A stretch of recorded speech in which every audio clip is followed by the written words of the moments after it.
Hey, I'm out here today with Paul and Daniela, and they run Quinn Bees. So they're going to give us a lot of information today about bees and their benefits, and why we need to preserve bees. And so let's just get started. Tell us first off how you get into the business, and why, and do you need experience and all of that. Yeah, I can kind of start a bit. So we started this about last year, this time in June, and Talk louder. we had been researching for years, just kind of YouTube videos, research articles. We just love nature to begin with, and we're like, you know what, let's go ahead and keep some bees. So we found a couple of bee mentors, and they started handing us bee removal jobs, and we went from 0 hives to over 60 hives in about a year. And now we've got about 6 apiaries. That's like a bee yard where we keep multiple hives. So it's definitely been a learning experience. We're still in our first year, learning a lot every day. Let's see, what else? So what, how about we talk then about the bee population? Where's it going? Do we need to worry about that? What kind of threats are there? So a couple years ago, bee population was going down. I think, what was the reason for that? I think it was the mites. Yeah, mites are bad. Bad beekeepers. Bad beekeepers. Probably. Bad beekeepers. Bad beekeepers can be Pesticides. Pesticides, loss of habitat. Mm-hmm. Yeah. So what does it take then to be a good beekeeper? Keep trying to be better. Yeah. Well, I mean, like what specifically? So kind of inspecting your beehives. If the bees are not traveling like a normal pattern, go in, look at them, see if there's disease, or sometimes when they overgrow their boxes, they'll backfill with honey, and then there's no room for the queen to lay. So really just finding those signs that the colony is not doing well and trying to intervene if you can. So. Yeah, if you don't catch problems quick enough, when the colony gets weak, there's a little pest called a hive beetle, and you'll see them show up at night in the mornings, and you'll see them on the outside of boxes. Like a little black beetle, and they're always there trying to take advantage. They're after the pollen. And then wax moths and the varroa mites have been a pretty big issue. And they're decimating bees when they get out of hand. There's methods to control that, but when you fail to do that and the population of varroa mite gets out of control, it can affect pretty much financially pretty hard for a beekeeper. So you have to stay on top of that. There's also other issues, queenlessness. You gotta fix that. What do you do if you lose a queen? You either give them a frame from another hive that has an egg on it, and they'll turn it into a queen. Okay. But you got to wait about a month to make sure that it's worked and you have a laying queen. Or for a couple of 20s, you can buy a queen that's mated, throw her in there, and if they're queenless, they'll pretty much accept her. Most of the time, they'll accept her. Yeah. Okay. Good. They kind of freak out if they don't have their queen. They can sense it. They can smell that there's not the queen pheromones in the hive, and there's definitely a lot to learn with beekeeping. Yeah, and I've made a lot of mistakes, I mean, this year I've probably had 8 colonies that I've collected from homes or wherever that haven't stuck around. I've done dozens of removals. We started, like I said, June of last year, and we had 15 going into winter. We had 15 coming out of winter. Okay, good. I was told by Steve Bratman, he's the guy, kind of like a mentor. Okay. The best mentor I got. There's also Dane. He's with Gulf Coast Honeybee Farms. Mm-hmm. Okay. And Pam, his wife. They're pretty helpful. Those are our bee mentors in this area. Yeah. But as far as like the different levels of beekeeping, it's anywhere from a hobbyist who just wants one hive to commercial beekeeping. And there's even programs, I know for the state of Texas, there's like a beekeepers association for the state of Texas, and then they'll come out and they'll help inspect your hives, test them for mites. They have a website that provides a ton of information on all the different diseases to look out for. And then, yeah, I mean, you could go anywhere from a couple of hives in your backyard all the way up to multiple apiaries and thousands of hives. Oh, wow. That's amazing. Yeah. Well, it sounds like you guys are doing great for being in it for 1 year. That's fantastic. It takes a lot of money. All these boxes, all the frames, all the foundations inside, the lids, the bottoms, they all cost. The feeders, sugar syrup, Okay. hive beetle control, there's varroa mite control. Definitely not a things cost cheap money. hobby. Not a cheap Not hobby, a cheap for sure. hobby. Traveling to and from. So- You know, I'm listed in 5 counties to remove bees. Oh, and wow. I'll travel. I've been everywhere. You know, we're south of Houston, so I'll go everywhere from Humboldt, the Woodlands, Down to Lake Jackson. down, pretty much Wow, to that's a Freeport. ways. Yeah. And people are like, oh, you too far? I have a dream. Yeah. we just Yeah. want to save the bees. And Oh, to save the bees. Well, yeah. What can we do to save the bees? Yeah, what can we do? Basically, if you see Feed 'em. a swarm or you have a beehive in your house, call a beekeeper, not a pest control. Okay. Really that's just try to get them removed so alive. don't kill the bees. Don't Take kill the them out bees. alive. don't kill the bees. Don't, 'Cause please don't poison them. Please don't spray them with water. Here's what happens when you poison them. So you hear that having them removed by a beekeeper is going to cost hundreds of dollars. You know, someone quotes, oh, 5, 6, 8, 900, 1100, whatever people charge. And people are like, oh, well, you know, I can get a can of spray or I can call a poison company. Well, in 2-3 years, you can have over 100 pounds of honey stored in the walls. You poison wow. the bees. Next thing you know, within 3 days, the hive beetles start tearing up the comb and you have honey dripping all over the walls. Okay. Then you have all kinds of pest issues and Yeah. other things go wrong. Honeybees, they protect their location and they actually pretty much preserve their home and they're very good hygienically. Okay. Yeah. When They're people very try to unique. poison them and they kill them, they'll die, and then they have that problem. Then they don't get rid of the problem because the comb's still in the wall. Right. So now the next year, the next swarm, they smell that, and And it's they like come it's back. like smelling French A fries. different colony will come back and pick up shop Yeah. where they left off. But in the meantime, So you've got this honey stain on your wall and cockroaches coming out feeding on the comb that was left from the previous year.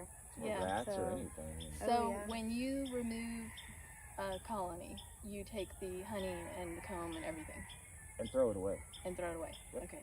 Because I found that most people, they try. They at least try. To Yeah. poison them. It's all, Okay. you know, I take them, I put them in kind of like a healthy yard, I guess. You kind of like Okay. Yeah. make sure they're Have right, them- make sure they start moving forward. Most people, you know, they don't want to hurt the bees, but it's expensive. Yes. Sure. And It it is. costs money to do that, and it costs less money to try the other methods. Okay. So let's say So- you have a beehive in your wall. So he'll come in and he'll open up the hive, expose it, find all the comb that's in that wall or the connecting walls.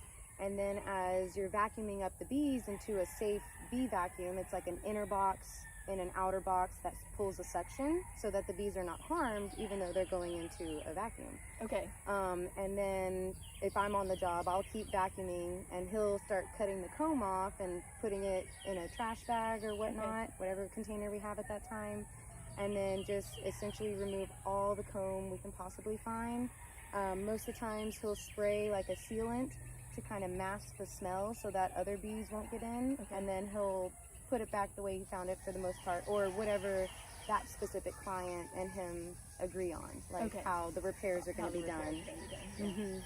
Mhm. Well, hot. yeah, here it is, mid-August in Houston, Texas, and we're Oh, yeah. suited up from head to toe. So excuse the sweat. All right. Well, do you so- want to check out a hive? Yeah, and Oh, yes. let's talk about your social media though, real quick.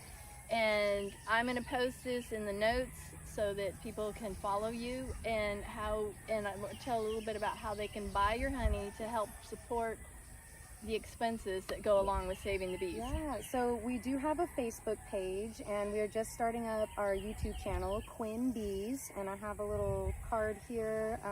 She'll post it in the comments. So it's QUINN space bees, BEES, and Facebook and YouTube. So hopefully we'll be Nice. expanding that YouTube channel here pretty soon. We just created it, so Good. pretty excited. Good and deal. then as far as the honey sales, right now it's just kind of friends and family this year. Next year we're going to have a huge supply of honey, but since it's only our first year, those new bee removals are still establishing their nests and kind of settling in. So next year there'll be established hives, and we'll get a pretty decent size honey crop, if you will. Okay. So we'll post on our Facebook channel and just kind of local farmers markets and kind of keep in touch like that. Okay, well, good. Well, let me get a close-up of your honey, and then are we shooting up now? Yes. Are we going in? Sure. Okay. Let me put my hood on.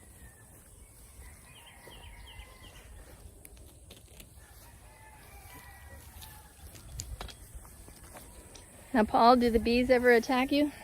Yes. Oh, yes. Do they remember you? All right, I can't really see when we first got out I'm here. pretty much the worst day they've ever had, because most of them, their lifespan's only like 8 weeks. Okay. So yeah, when you come in and you take everything they've ever known and you put them in a box and you trap them in there, you know, I'm a friend of the bee. Hey, look, they're alive. Nobody had to poison them, and they're coming and going. So. But they don't always feel that way. You know, There are. Yeah, So they hold in this- grudges. some of them, little individual bees. Like when we got here, I weeded 2 days ago, and within 10 minutes, one just came straight over there and popped me right below the eye. And So as you can see, he's much braver than I. So you're not it's going not to. braveness. I it's like to just- wear I'm- my full PPE and not I'm get going to wear it stung. too. Thank you for loaning me a suit here. Yes, yes.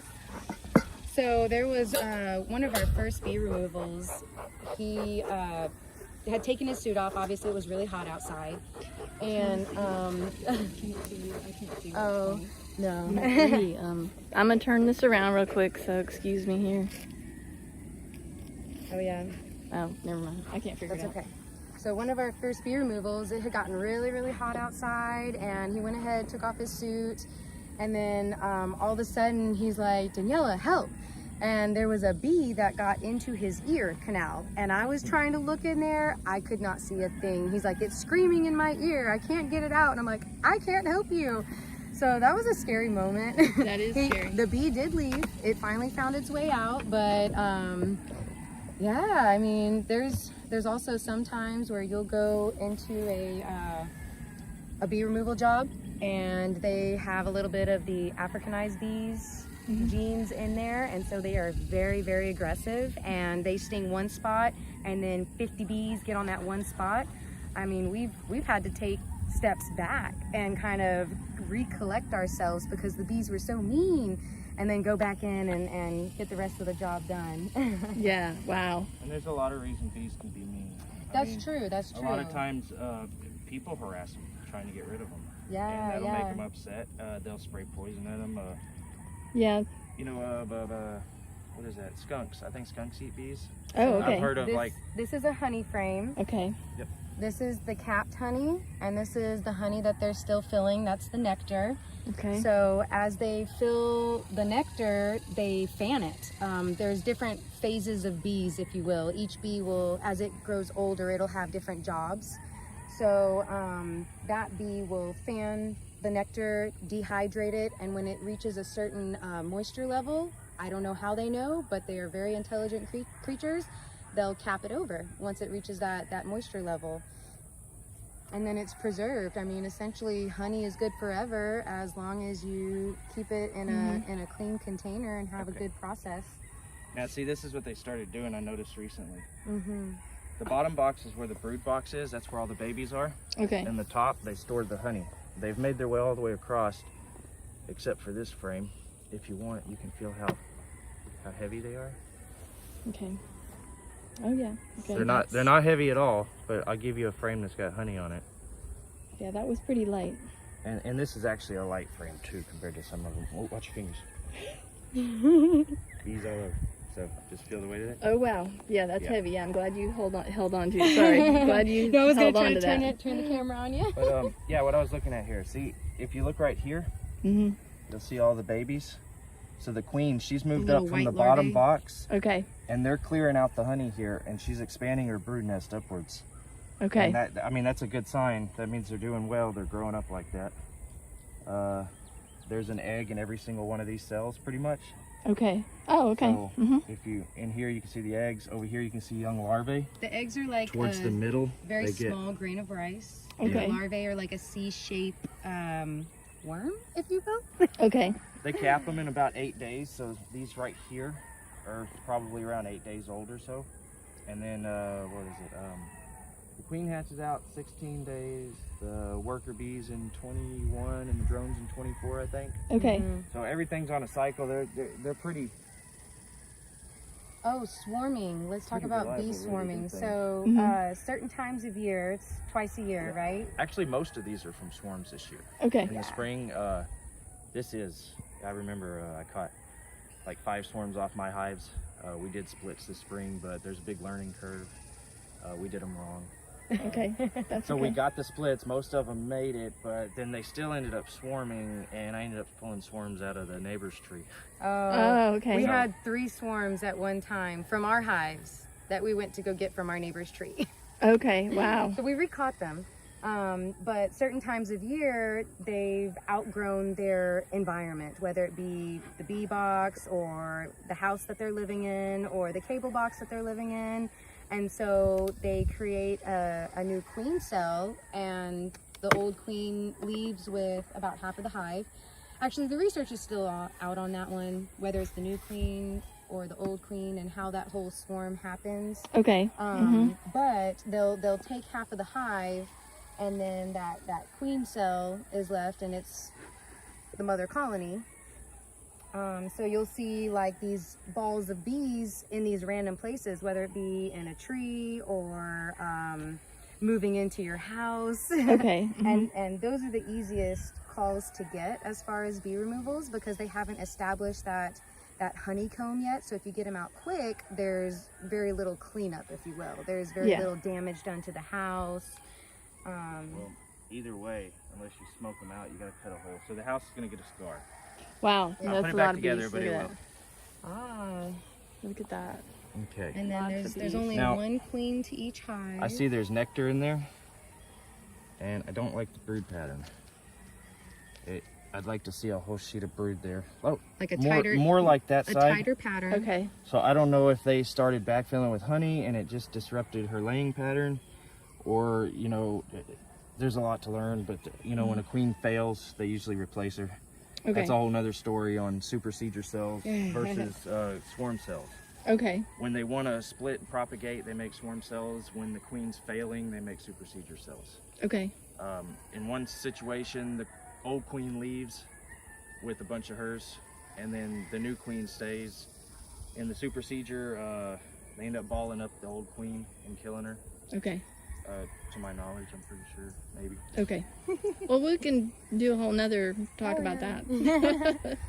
Yeah, people can go on and on talking about bees, but There's a lot to know. Oh, pretty much with the Save the Bees, it's just, look, you got bees, you don't want them there. They're gonna keep growing every year. They'll put more comb in your walls. So Yeah. I go get them out, I keep them alive, they do this. Yeah, that's awesome. So all this is new build. Since I removed them, none of this comb came from the houses. And I pretty much just, same thing you do with children. You take care of them and you care about them. And if you do that, they should be okay. Yep. So Okay. in order to save the bees, call a beekeeper, please. Yeah, call a beekeeper. So Yeah. now, I know the local honey is very good for allergy sufferers. Yes, yes. We've heard a teaspoon or a tablespoon of honey a day will help keep the allergies away. Yes. And you want to find the honey from an area that's the closest to you. Like if you live in League City, like a Dickinson honey or something of the surrounding area, Okay. because then it has the local pollen, the local allergens, if you will, those good bee enzymes that can really help relieve those allergies. There's a couple of other medicinal uses for bees. Bee sting therapy, if y'all have heard of that, where they either take the bee or the bee venom and they inject it. Muscle spasms. The research is still out, but there's definitely some medicinal benefits. There's even like a respiratory therapy where they connect kind of like, what would you say, like a tube through the hive, obviously with filters so the bees don't come, and you kind of breathe the bee air. Okay. And it's supposed to help children with asthma, maybe COPD. Again, more research needs to be done. Yeah. That's So great. Though. it's a neat hobby to get into. I think it's just another more evidence that sometimes what's in nature, our natural Yes. resources, can be very good for the body. Yes, And for health. definitely. Honey, propolis, wax. It's antibacterial. It's antiviral, Antifungal, antifungal, antimicrobial. It's amazing. I mean, the list goes on. It is. and that's where the whole breathing therapy. Like people with respiratory issues, they'll connect the air and they'll breathe it. They'll sit down for like a therapy session. They'll breathe the air. Okay. And Now, do you know offhand? I know we didn't talk about this before, but is there a place people can contact to do that around here, or I is have that no something we need idea. to look I would into? have to We'll research. have to I research would have that. to I want to research. build something like that. Yeah. But That's like you in a know. 5-year plan, maybe. Yeah. everything Okay. costs money. Right. I mean, maybe, I don't know. I've recently thought about a GoFundMe. If I get one of those started Yeah. to build one, I could do that and set it up for, I guess, whatever local community wants to be Yeah. involved in it. I So- think there would be some interest there. Yeah, I think our 5-year plan would be to get a property and a honey house, a little shop where we can sell the honey, beeswax paper that you can use kind of like a saran wrap, lotions, all sorts of scrubs. We made some, we have a candle mold that we can use to make candles out of the beeswax because it's better than normal candles. Normal candles will put these allergens into the air, where the beeswax candles actually grab things out of the air. So it's kind of, Okay. yeah, Interesting. all natural. Nice, nice. Is there anything else you want to talk about before we wrap it up? No, thank you. Thank you Okay. for this opportunity. Thank you. Ag valuations. Yeah, and we Good. will. Whoops, here. I think I got us all in here now. We will put this. I'll put this information in the notes so everybody can follow Paul and Daniela, and we can all work together to make Save our the bee. Yeah, bees. save the bees. Make our bee population strong. All right. Thanks. Bye. Thank you.